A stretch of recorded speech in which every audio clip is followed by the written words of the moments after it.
Okay, good morning. Happy Wednesday. Thank you for joining us. This is our 5th episode of Career Ed Talks. And today we are focused on the career field of education and training. We have a wonderful panel with us today, very diverse backgrounds, very diverse job titles. So it's going to be a really good episode today. My name is Kelly Thawley. I'm the career specialist here at the School District of Lee County. So I will be your host. And we will start with introductions. We have Michelle Gonzalez. She is the Director of Enrollment Services Center at FGCU. We also have Crystal Maldonado. She is the coordinator at the Office of Community Outreach at FGCU. We have Curtis Terry, who is a counselor at Dunbar High School and also doing some testing stuff right now. Nicole Bailey. She is currently a teacher on assignment with the Career and Tech Ed Department. And Mary Graham is also a teacher on assignment with the Career and Tech Ed Department. And then we have Stella Egan with us as well from the Foundation for Lee County Public Schools. So Stella helps me kind of put all these together and get our speakers together. So thank you all for joining us today. Students, this will be somewhat informal. I have a couple of questions to go over, a couple of questions to get us started with. I do have a classroom who was not able to be here, so they sent in some questions. So I want to make sure that we get to Ms. Holland's class's questions.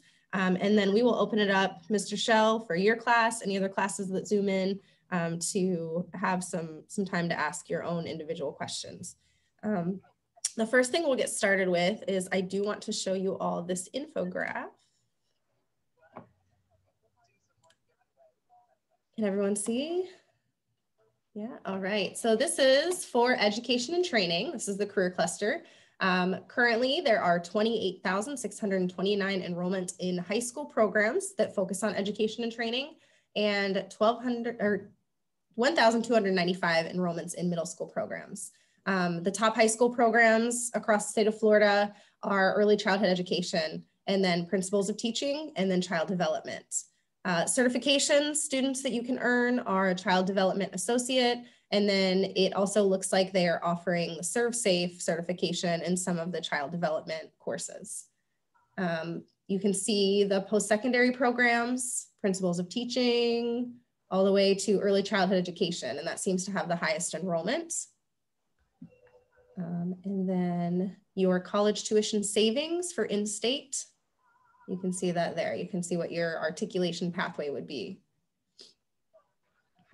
So you can start with your child development associate and then eventually work into your early childhood education associate, and then eventually work your way up to your bachelor's degree. And then, as many of you will share, also master's degrees.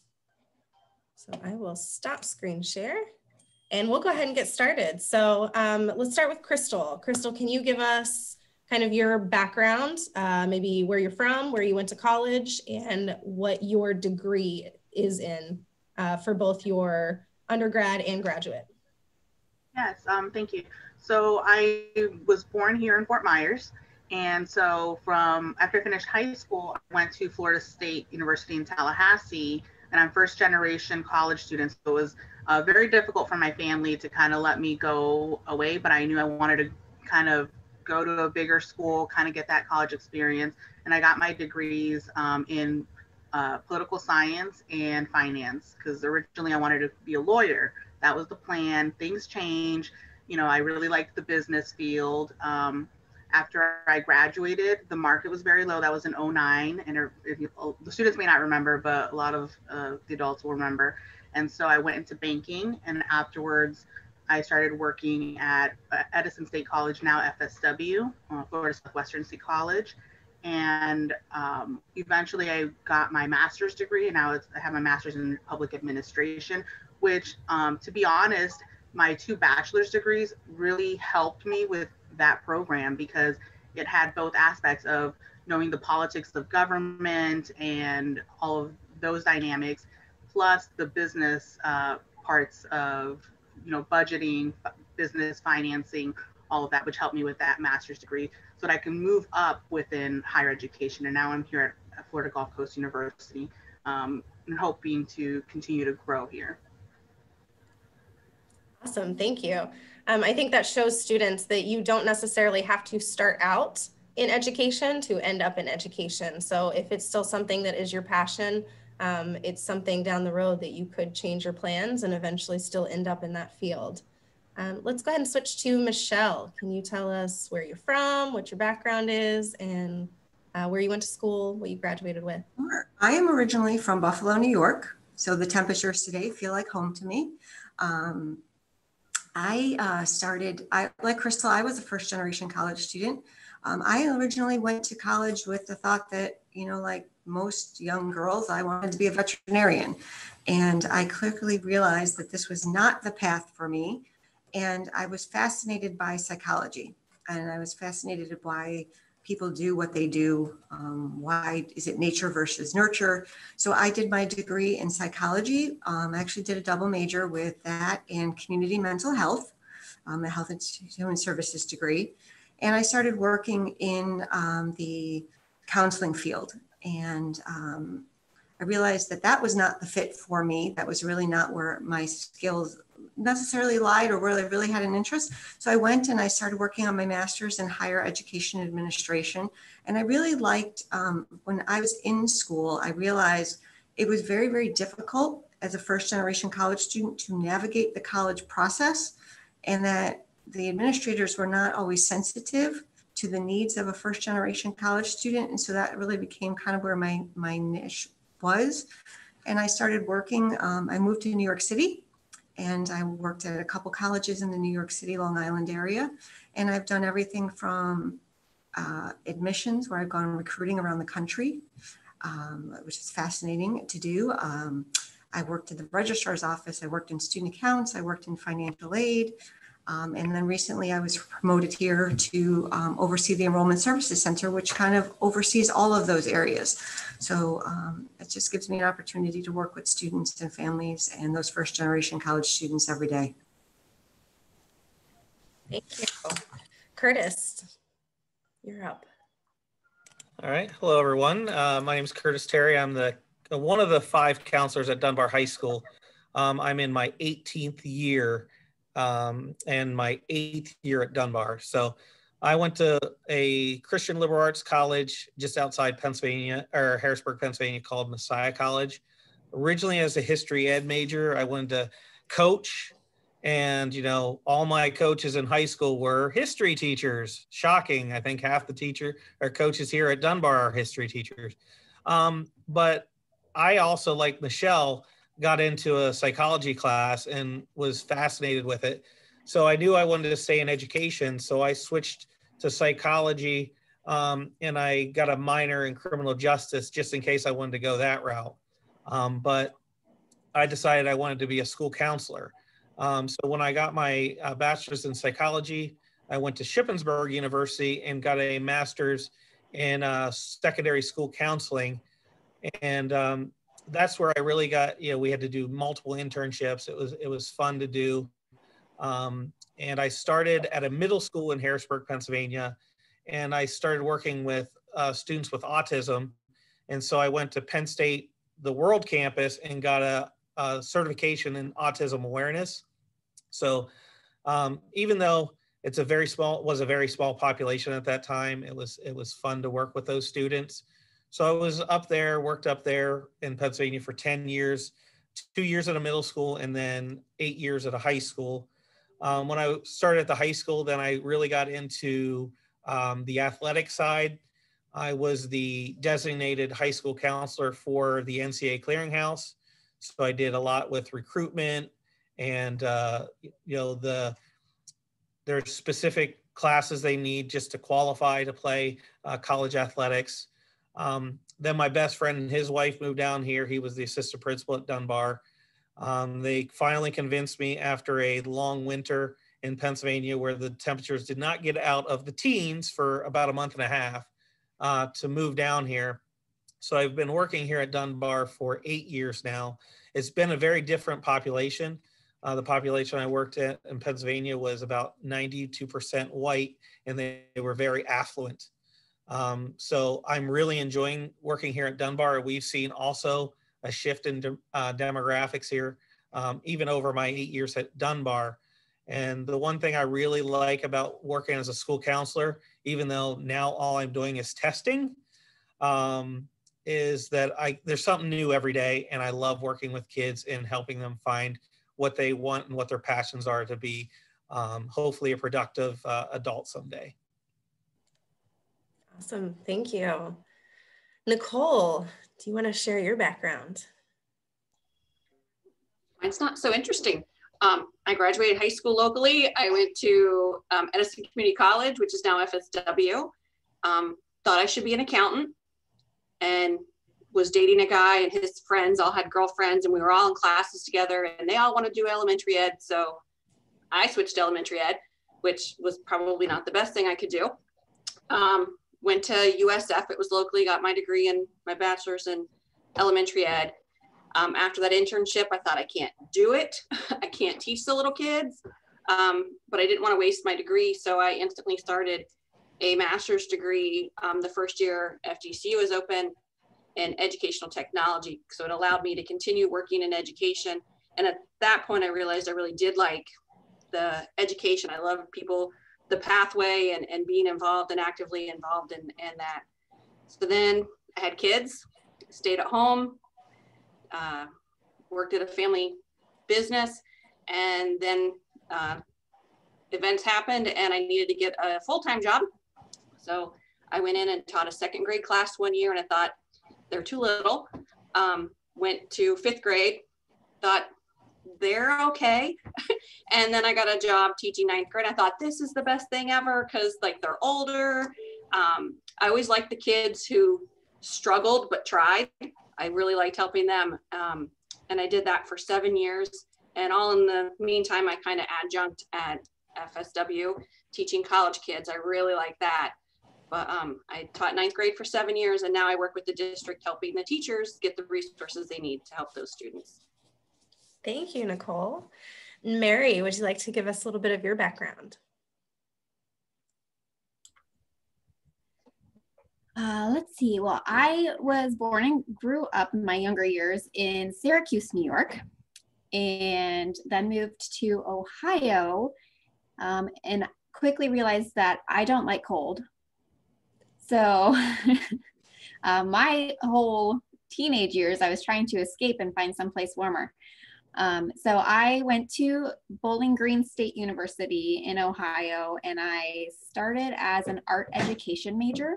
I've always been fascinated with art, and I really liked art from different cultures.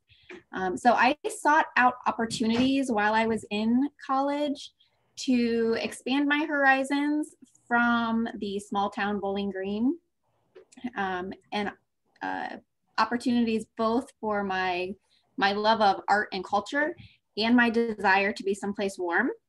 So I always tell students the National Student Exchange I was able to enroll in, and I did a year at the University of Hawaii, where I was able to, number one, stay warm, and number two, learn about Hawaiian culture, Polynesian culture, their art, their like civilization, which was a very fabulous experience for me. I went back to Ohio to Bowling Green. And again, I always tell students, look for opportunities at your school, ask your professors, work with them. There's great opportunities. So I had to do a student teaching at both the elementary level and the high school level. Art certification is kindergarten through 12th grade, so we have to do both.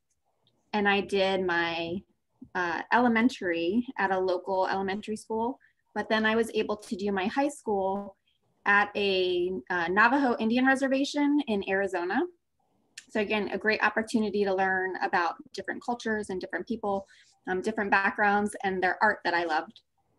So that's a little bit of my background. I graduated with a degree in art education, and I moved to sunny Florida, thanks to our fabulous HR recruiting department.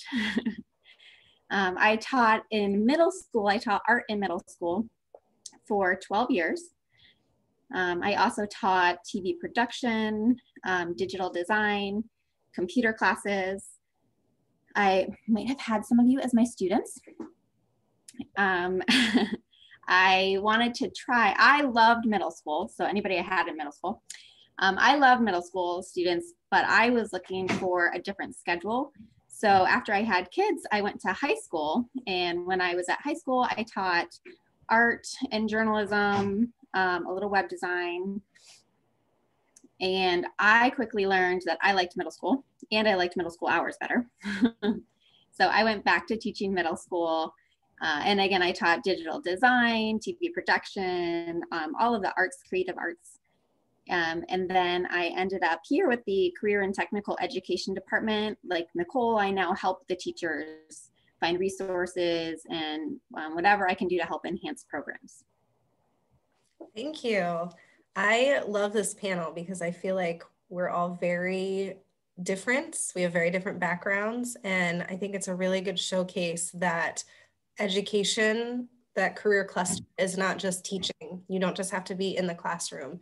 That may be where you have to start, but there's many other opportunities to be able to branch out. And like Mary said, even while you're in college, talk to your professors, find other opportunities. You may find something that you like differently, and you switch your major and you end up back in education, or you're taking a completely different route like Crystal or Michelle, and then you still end up in education because it still ties into something you're passionate about. Also, depending on where you go to college, I will say that my background is that I'm from Ohio, and I went to a small liberal arts college that was focused on teaching. That was what they were known for, was they were a teaching college. So I went and graduated with my early childhood ed degree. And I was also recruited by the HR department for Brevard County Schools, which is on the East Coast, Cocoa Beach. So I had a job lined up before I had even graduated college. And I knew I was moving to Florida. So it's a very good degree to get if you want to move to another place, because everybody needs teachers. So if you're thinking of moving out of Florida, education might be the way to go, because you can take that degree. Most of your classes and your degree will transfer. A lot of states have reciprocity with Florida. So you can, or you might have to get a couple of classes just to reach a couple extra credits, but you should be able to teach basically in most states. So that's something to keep in mind, that you don't have to stay stuck here in Lee County, although we would love to have you stay here, be a product of the Lee County School District, and come back to work for us. So that's my pitch for HR. Let's go ahead and get started with some of our questions. First, I want to start with something fun. So I'm going to go around and have each of you give us either like a fun story or a fun fact about you, maybe your best or worst experience in education, any fun stories. Does anyone want to go first? I know this is something you might have to think about. Okay, Nicole, go ahead and start. Sorry, Mary. When I had my first teaching job, my funny story, I told you I took time off to be a stay-at-home mom, and I knew I needed to find a job, and I got called from someone I knew who there was an opening for second grade at this elementary school locally, but it's the beginning of the second quarter, and I'm not taking over a class. It's not like a teacher left. They had too many kids in the classrooms, so they all picked students to give up and give to me. And I have no experience teaching. It's been a decade since I've been in school for any classes on it. I have no supplies. I have no money. And I went in to a classroom with second graders of 14 boys and 2 girls. And I survived, but I didn't teach second grade again. That's funny. Yeah, I could see that, how if teachers are giving away students, you can figure which ones you'll be getting. Mary, did you have a funny story? I have a nice story, not so much funny, but one of my teacher moment stories that has stuck with me. When I was teaching middle school, I taught art. We did a unit on watercolor painting, and I had a student that did a phenomenal job with her watercolor painting as a 6th grader. Fabulous job. Very talented. And as I was putting away watercolors at the end of the project, I had a set that was almost out. And I asked the student if they wanted to keep it and take it home. And her eyes just lit up. It was amazing. She was so grateful. She came back and showed me what she made with it, and she did a great job. And that student, I probably had, oh goodness gracious, a long time ago, 10 or 15 years ago, but I was able to keep in touch with her and see little glimpses and watch as she went off to college and went to art school. She's became a local tattoo artist, and now she posts her tattoos and I get to see what she's done. And she really likes to do watercolor effects in tattoos. So it's like that great teacher thing to see your students grow and develop their passions and their interests. And not that I had any input in her like career futures, but it was great to see those little influences and how the student turns out 10, 15 years later. That's such a good story. I think that that is probably one of the personality traits that teachers have, are just really caring for people. And I think that that's something I can say about every single one of you on this panel. I know that you are passionate about helping students and caring for students. So if that's something, high school students, that you feel pulled to help and to take care of people and to help students and help, you know, kids reach their full potential, and you enjoy helping. And I think even Michelle, when she was saying she was thinking about being a vet, I mean, that's also helping. So if you are the type of person that likes to be a helper, education is a great career field to go into. And there's lots of different facets that you can follow. You don't just have to be a classroom teacher. Michelle, did you have a story that you wanted to share? I did. Public speaking was not one of my favorite things to do. It still isn't. I still get kind of nervous doing that even all these years later. But when I started my job here at FGCU, I started in the summer, and one of the first jobs I was given was to do a financial aid presentation and orientation to all of the students and their families who would come here. So they had some construction going on the campus, and they had moved us to another room. And we get to the room, and I had only been here like a month. So finding this other place was just, interesting. And the door was locked. So all of these families and students are out in the hallway. We can't find anybody to unlock the door. So what you learn very quickly when you're in education, you have to be adaptable, and you have to kind of be able to think on the fly and come up with new ways to do things. So I'm like, hey, we're in Florida. It's warm out. Let's go sit outside on the lawn. So I just did an impromptu presentation without this beautiful PowerPoint that I had spent all this time building. And I'm like, you just got to be flexible, and you can't let them know that. And the show still had to go on, but it was just like, okay, how are we going to do this? And it was just fun. But it was just like, it just showed that, if you know your material and you know what you're talking about, you can do it in any setting. And so it was really fun. Very, very good points about having to be adaptable. Yes. Crystal. Yeah, so I guess, for me, being in education, it's really seeing the students succeed. It's those success stories, seeing them reach their goals.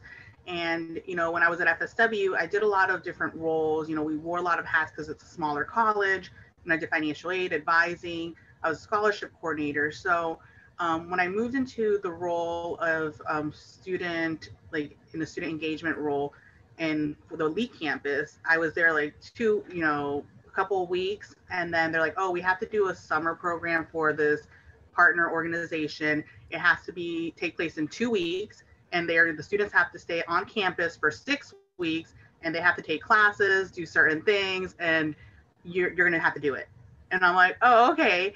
So thankfully, when I was in high school, I participated in some summer 6-week programs here at FGCU. So I just kind of used those things that I participated in to kind of create this summer camp for students. But I had to run the students through the whole process of the application. They had to do FAFSA too, because they were graduating seniors coming to campus for 6 weeks, had to take a college success class. We still had to get all those pieces together quickly. And I had to fill up their days, up until dinner time and evening activities and so forth. So had to build a lot of relationships with a lot of different departments at the college that, had to get to know quickly, and it worked out well. But I remember these 2 students, and they just did not want to be there at that summer program. They were told by their organization. You have to be here in order to get the scholarship. You have to complete this program. So they did not want to be there. And I was just like, all right, I just get through this camp. Let's just do it. So, you know, I just try to keep all the students as motivated and engaged as possible. And one of them had real issues of enrolling in fall, like their financial aid packaging wasn't done, and, you know, working on that. So I was able to get him like a temporary short-term loan until his financial aid kicked in, and then, you know, that would kind of come out. But when he got his associate's degree, he ended up getting his associates in arts and associates in science and criminal justice. And I told him, you know, I waited till that moment and I told him, you know, honestly, I thought you were gonna not even continue. I thought you were gonna drop out that fall semester, because he just fought me the whole time that summer. And but I kept trying to push him and help him. And eventually him and his friend would compete against each other for grades, like, oh, I got a B, oh, well, I got an A. But they ended up both graduating. And then later on, the student came back to me asking me for a letter for a master's degree program at UCF. So it was great experience to see the student that did not want to be here at college eventually move on to get his bachelor's degree in criminal justice, and then go for his master's degree in public administration. And, you know, now he's a police officer as well. So that's, you know, I love seeing those stories and then reaching their potential and their goals. Thank you. Great story. Curtis, did you have one? Yeah, just a real quick one. As you know, Kelly, I do a football recruiting trip every summer with the head football coach and myself. We take about 10 to 15 student athletes of ours to colleges around the United States. 3 years ago, we went up to Marshall, and that's where we started. A lot of the kids have never been out of Florida, let alone, you know, or Fort Myers, let alone Florida. So we were going up through the mountains of West Virginia, and the kids were like, oh, Mr. Terry, my ears keep doing this thing. I'm like, you mean popping? Like, yeah, I don't know what's going on. And so it's funny just to see how, you know, growing up in different areas and you just see different experiences. And then when you actually get to the universities and kids that had no interest in going to college, you know, as ninth graders, when they step on the campuses for the first time, they get that look in their eye like, oh, this is where I'm going to be, you know, in 2 or 3 years. So like, it was a funny story because I didn't even think about, you know, because you fly and your ears pop. Well, they've never been on a plane. So that was pretty neat. And just to see them every year, because we've been doing it for about 5 years now. And out of those 5 years, I think we have almost 62 student athletes that are playing at some level around the United States. And it all starts with them visiting the campuses and seeing what a different world it is out of the bubble of Florida. Thank you. You guys all made some very good points. Yes, outside of the bubble of Florida. I know where I was from was small town Ohio. So for me, getting out of the bubble in Ohio, it was like, oh my gosh, there's this other world out here. So students, don't think that you are stuck where you are, or that you have to be stuck in a certain location. You can go wherever. And like we said earlier, especially with an education degree, that is something that you can take anywhere. Every state needs teachers. One of the big things that we've talked about, I know that a couple of our speakers have hit on relationships. So in education, that is top priority, is just making those relationships with your students, getting to know them, making relationships with other teachers. You'll find that other teachers will be part of your biggest support system. And then just really enjoying those aha moments that students have, whether it's in the classroom or if it's on a trip where they're learning like, oh, when I drive through the mountains, my ears pop. So just being able to experience the growth and the learning that you get to see students do when you are in the education field. So I know that's something that I get super excited about, and I know all of you do as well. I want to make sure that we talk about these questions from Ms. Holland's class. So we'll start with the first one. What high school and college courses are best suited for teaching in the classroom? Nicole wants to take that. And I know that Nicole actually helps teach some teachers. So Nicole? I just remember when I did it in college, it would have helped more in high school, but I did do it. What subject you like most? If you like English, if you like math, if you like science, history, take as many of those classes as your electives as possible. In education, they required you to have more in one area, but I chose math, but I liked math and I did a lot of math in high school. So whichever one you're drawn to, start taking those as electives. Good point. Curtis? I'm in charge of the dual enrollment program, one of the many things I'm in charge of here. But we have a lot of kids that are interested in education. So the beauty of the dual enrollment program, they can go to FSW and start taking some of the intro courses. We also encourage them, through their community service, hopefully for bright futures, that they volunteer at like elementary schools, or we have a preschool real close to Dunbar. Just to get their feet wet to see what it's like to be in the classroom. Some of the people, they get that aha moment like, oh, I don't think I can deal with 20 screaming children. So it's just a good opportunity for them to get some of the classwork at FSW and then some of the in-class, feet wet type thing. So.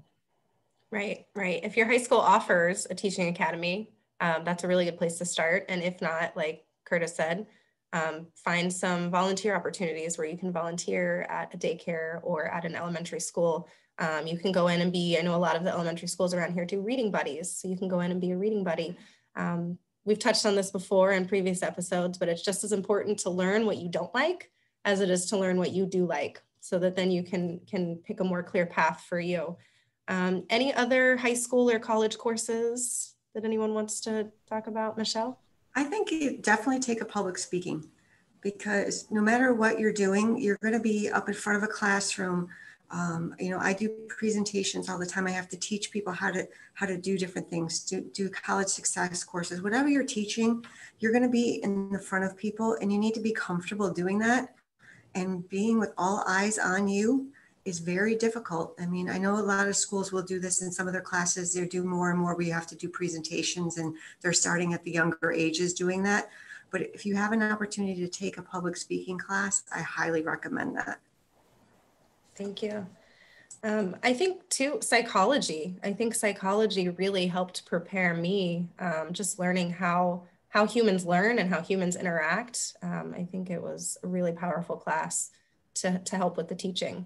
Crystal? Yeah, so just like Curtis had kind of touched on it with dual enrollment, but whenever you start your college education, there are some intro to education courses you can start with to kind of get you on that education path, but definitely take one of those courses so that you know what it's like to be in the classroom, so that you have that experience and you can kind of decide early, is this the pathway for you? Do you like it? What do you like? What you don't like? Also, yes, maybe working with kids or volunteering. When I was at Grace Place, we had a program for our high school students where they volunteered with the organization. So they volunteered with middle school and elementary age kids to kind of help them with their homework, be their mentors, and eventually worked within those programs. So now when they're in college and they need a part-time job, they have that experience and, on their resume that they can easily find another job around where they live, where they go to college, that, because of that ability to be able to work with kids. Good points. Nicole, did you have something else you wanted to add? I, in my college class, teaching study strategies and all, and it applies to wanting to be a teacher. If you know something, like if you have a recipe, something fun that you enjoy doing, teach it to someone. Don't do it for them. Just sit back, hands off, and explain the steps and how to do it and watch. And even as a study strategy, if you come across the topic you're not sure of, start trying to explain it to somebody, because in teaching, all too often you have to sometimes teach something you didn't have a background on.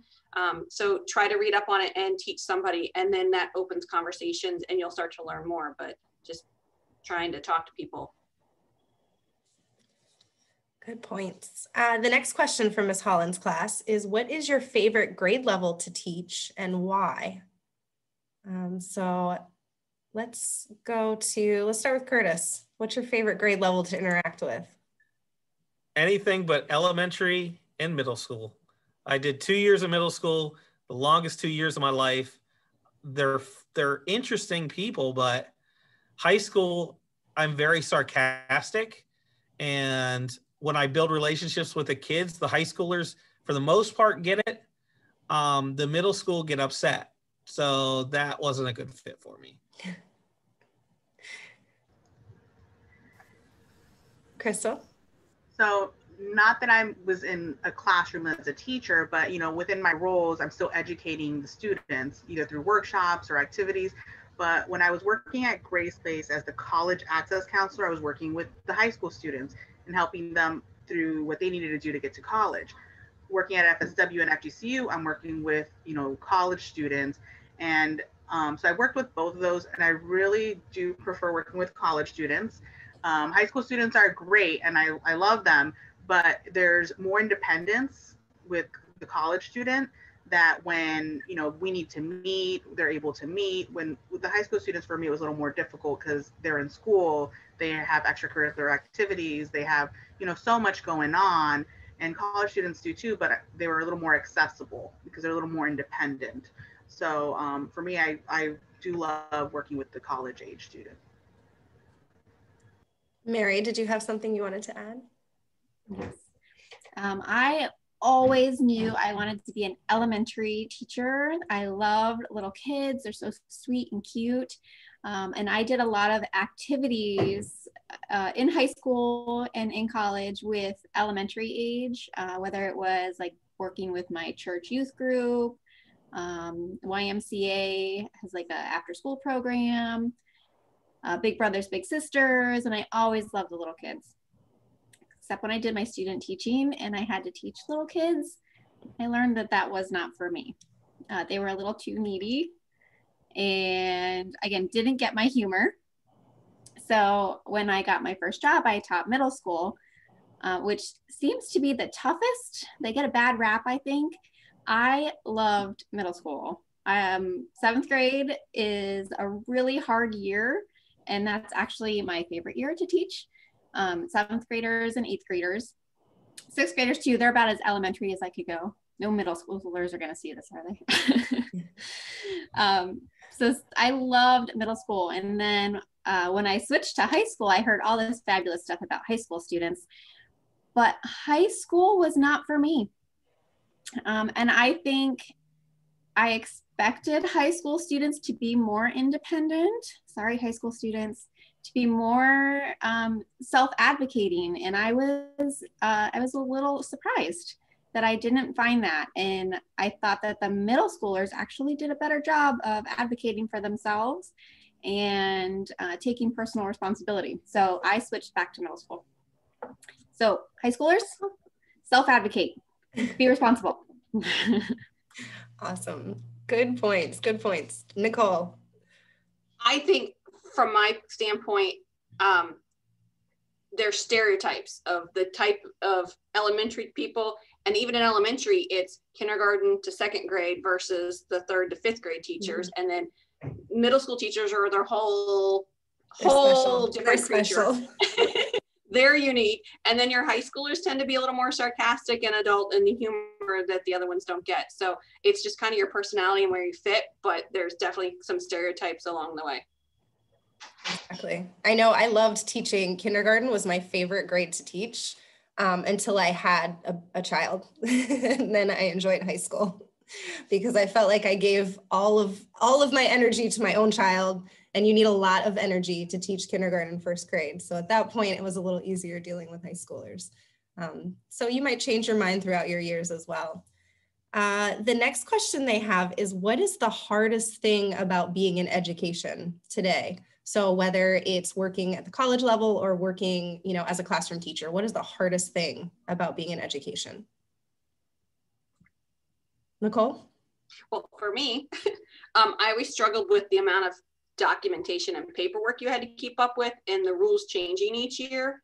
But being a teacher, you have to be adaptable. And this year is like monster epic year as far as being adaptable. So I struggle sometimes. I like routine and structure, and that annoys me a little, and that's difficult for me. Michelle? I think in my role, and especially at the college level, a lot of it's political.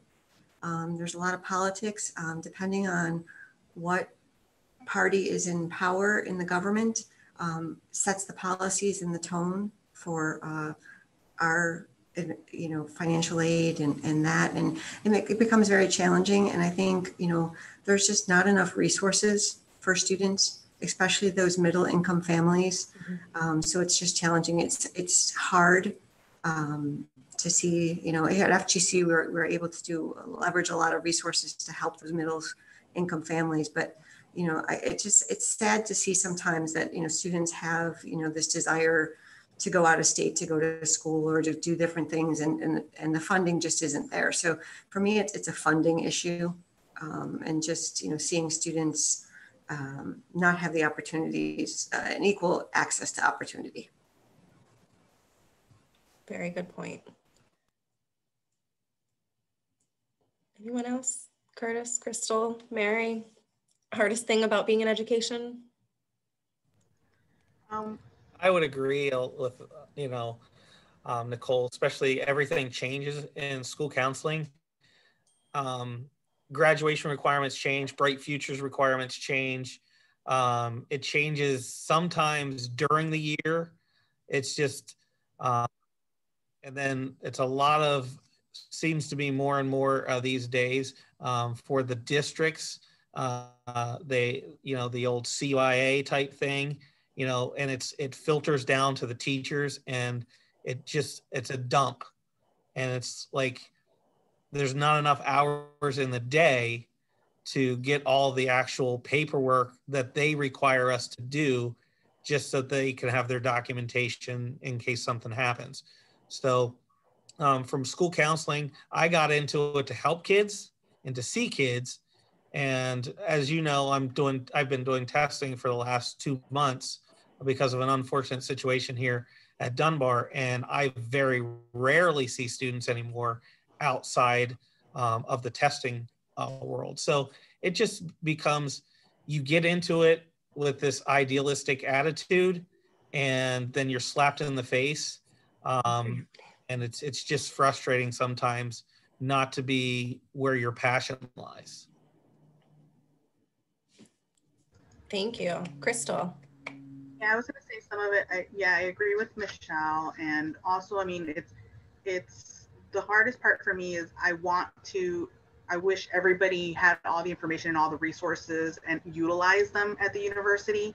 There's so many resources, and students, and again, the self-advocating that Nicole mentioned, they don't self-advocate for themselves and reach out and get those resources. They just instead go through the semester and sometimes fail their classes when they could have asked for help a little earlier. So that's difficult to see a student at the end, they failed a class or something happened, and here we are, your professors, the staff, everybody at the university that is a resource to students, and them not utilizing that. Yeah. Yep. Mary, did you have anything to add? I do. I'm going to give you two. So one is having students that are struggling or going through a hard time in their life. I always felt like I wish I could do more if I could help them, or also to have those students who you can see their good potential, but they're just not making good choices. That's really hard. And then another one on a personal level is finding that work-life balance, because there is so much paperwork, so much documentation. You want to do the best for your students. It takes a lot of time. And then being able to turn it off and focus on your family or your personal life after work. Yeah. Yep. I will agree with the work-life balance. I know that that's one of our questions, kind of, is what does a typical day look like? And I think in education, there is no typical day. Every day changes. There's lots of changes. One day is different from the next. And I know I've said in the past, when I switched from the classroom, it was when I started having my own family and I had my son, and it was hard to give 100% of myself in the classroom to my students, which is what you want to do. but then also to be able to go home and give 100% to your family and to your own children. So work-life balance is definitely tough because you want to do the best for your students. And then another thing to touch on, it always comes up, is pay. Educators don't get into it for the pay. You don't go into this field to make money. You go into this field to make a difference. So starting pay could be, as low as, depending on what state you teach in, $30,000, $35,000. I think here in Lee County, we're at about 44, could possibly be up to about 47, depending on what happens with politics. So, and you can make a good living if you put enough years in. You can top out at, what do you guys think? 70, 80,000, depending. There's opportunity. Also depends on if you're a professor, if you're teaching at the college level, or if you're at, a district level. There are opportunities for additional income. I know Curtis touched on being a coach. And usually if you do extra things at your school, you make a little bit of extra supplemental money. So there are opportunities to make a little bit of extra money. Let's open it up to Mr. Shell. Does your class have any questions? You are our only class on today, but I want to make sure that we answer any questions that your students have.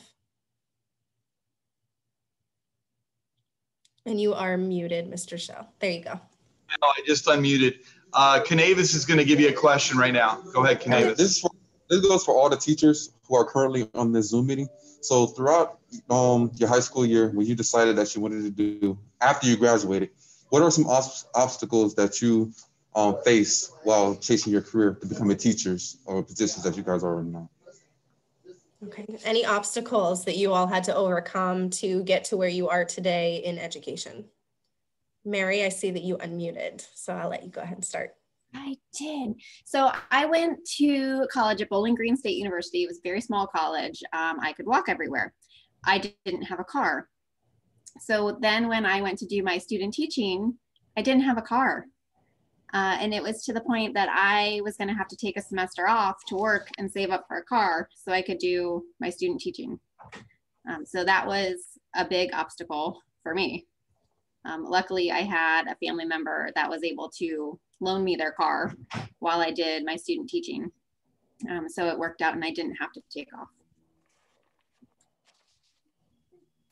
Michelle? I had a unique situation, and I was the very first person that I ever knew to go to college. I lived in an area where going to college was just not something you did.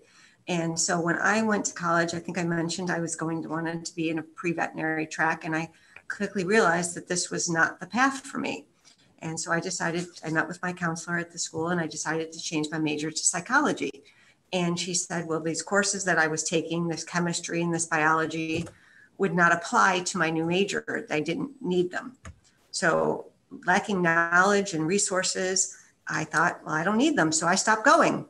I didn't withdraw from them. I didn't do anything. I just stopped going because I didn't need them. I didn't realize that they still carried with you, and even though you weren't in that major. So I got Fs that semester, and I didn't understand why, nobody didn't know to ask the questions. So I suffered from a lack of knowledge and just made assumptions that I shouldn't have made. So that was my struggle. So I ended up on academic probation and I almost lost my funding because of that decision, because it was just, so for me, it was just a struggle because I didn't know the questions to ask.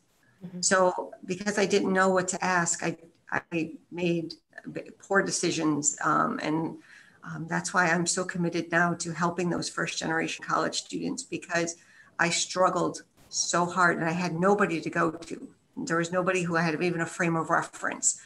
So I'm just really passionate about working with students who are in that same situation so that they have someone that they can go to.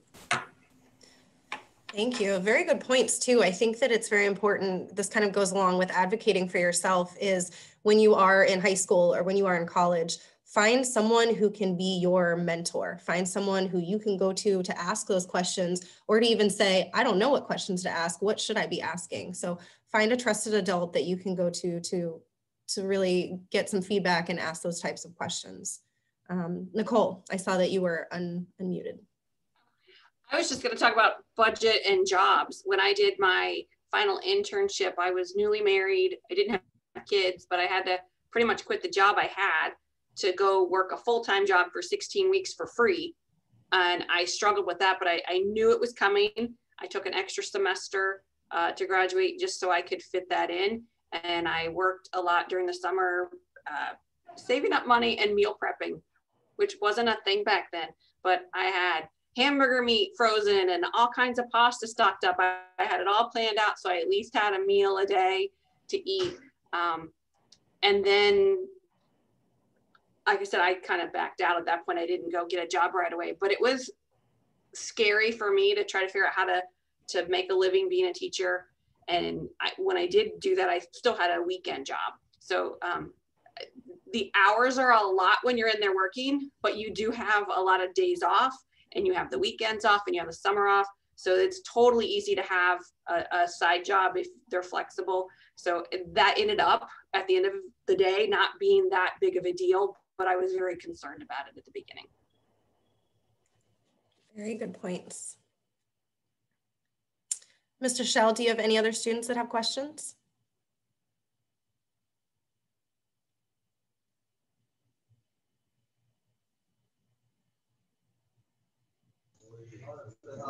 One more young man. Go ahead. Okay. Hello. Talk right Hi. in here.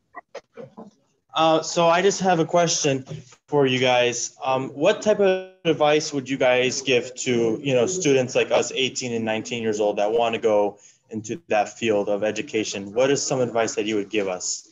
And he wanted to know from them if they were like 18, what advice now? What should they be doing now that will help them in their upcoming years? Very good question. Very good question. So if we could all go back and talk to our 8th grade or 18-year-old selves, what would we say?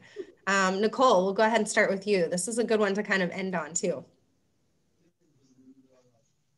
Because I teach people starting college. If you want to go into education and you think that's what you want, I would advise someone to try to have a double major or a minor in another area that you're very interested in, because I've learned in the medical field and all kinds of places, they need to hire corporate trainers and this and that, which aren't educators, but you need to know how to teach to do that. So if you have another interest, try to take classes in both, because it's going to broaden your job opportunities and all for you.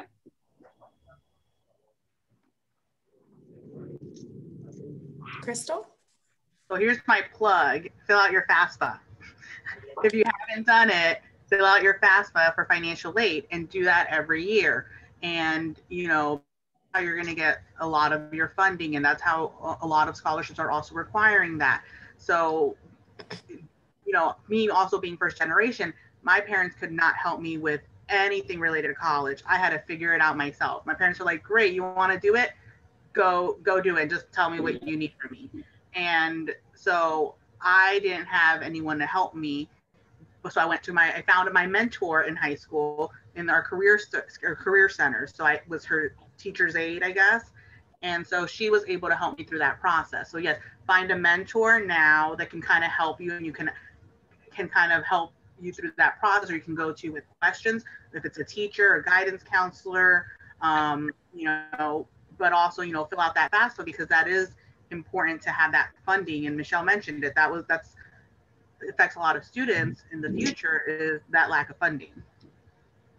Yes, FAFSA, FAFSA.gov. So if you are a senior in high school, you need to go on to FAFSA.gov and fill out that paperwork, because you can be eligible for there's like millions of dollars that are left on the table every year.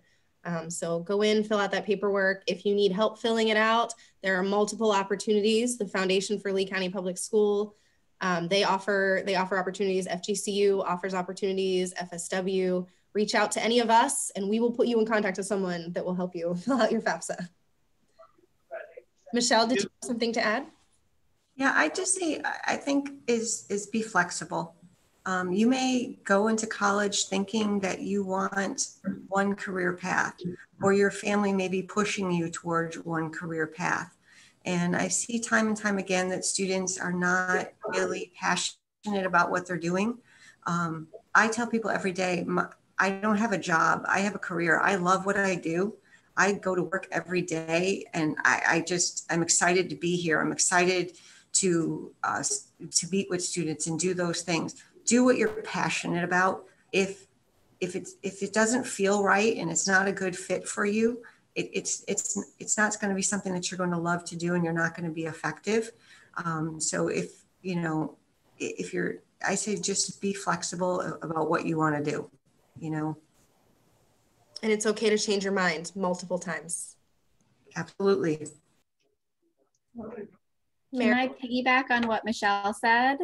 Yeah. And I would advise you to seek out opportunities now in high school for what you think you want to do.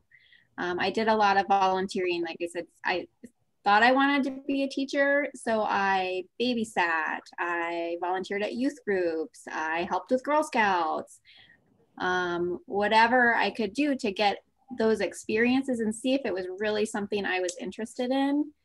If you can figure out what you do like and what you don't like before you go to college, it could save you a lot of money when you switch your major in college. So you have to advocate again for yourself to seek out those opportunities. You can talk to your guidance counselors, talk to your teachers, talk to your parents, your neighbors, and find those opportunities to get experiences. Very good points. Anyone else want to share something that you would go back and tell your 18-year-old self?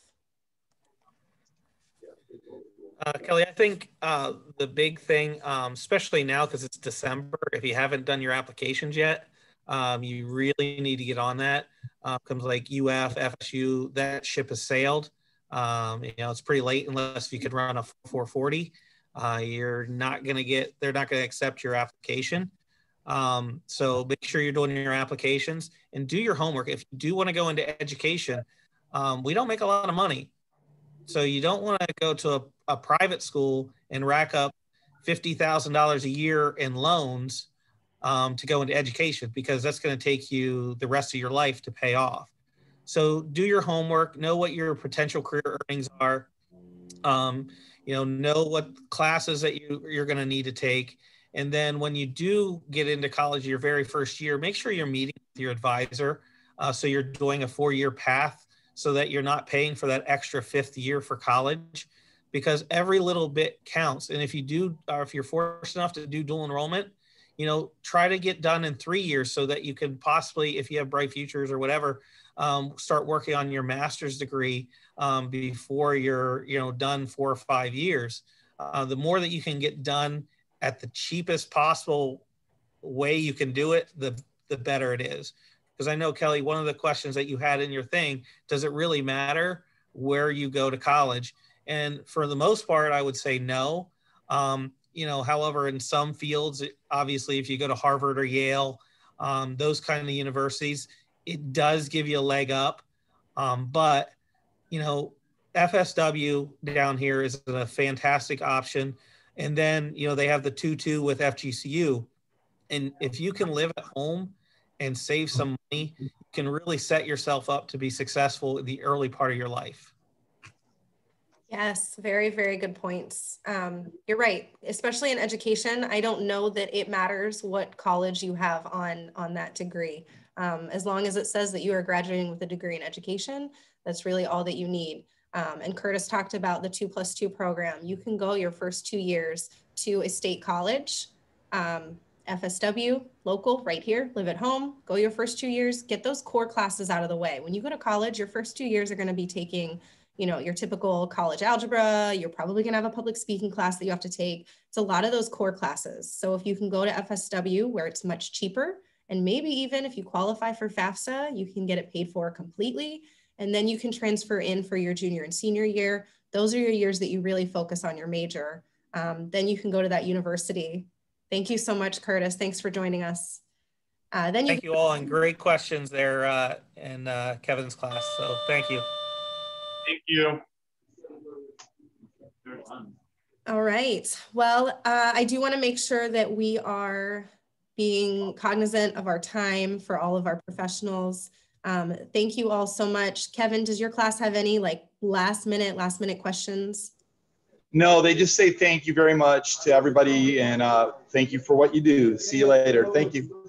Thank you. Thank you. And Miss Cintron joined us. Yes, Did she have any Miss Cintron, questions? do you have any questions? Does your class have any questions? Not really. I had some issues. The lights went out here. Crazy technology. Sometimes good, sometimes good. No, we're good. A day in the life of a teacher. There you go. You never know what's going to happen. You have to be super flexible. So, well, this will be recorded. I want to thank you. So you'll be able to watch it at a later date for your class. Perfect. Thank you so much. That will be awesome. Well, thank you all so much. Thanks to our professionals. Thank you to our classes for joining us. This will be uploaded onto our YouTube site within the next day or two. So you should be able to get on that channel and then you can watch it. So thank you all so much. Have a great Wednesday.